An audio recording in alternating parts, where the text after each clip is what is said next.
Баршаңызға қайырлы күн достар. Бүгін сіздермен осындай өте дәмді панкейк жасаймыз.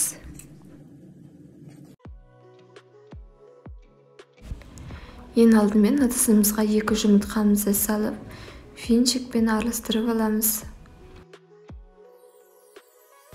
Үстінен жарты кесе қант салып, жақсылап қант ерігенше араластырып аламыз.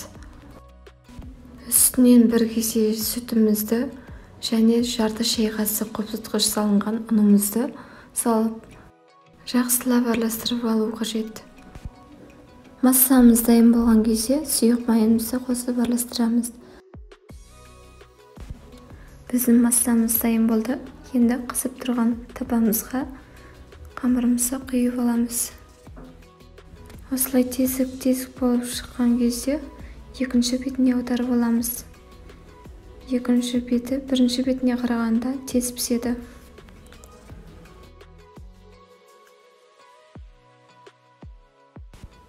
Міне біздің панкейктеріміз пісіп шықты. Өте жұмсақ болып шықты. Сіздер де үйде жасап көріңіздер. Менің каналыма тіркеліп, лайк басып, комментарий жазып кетіңіздер. Назарларыңызға рахмет. Сау болыңыздар.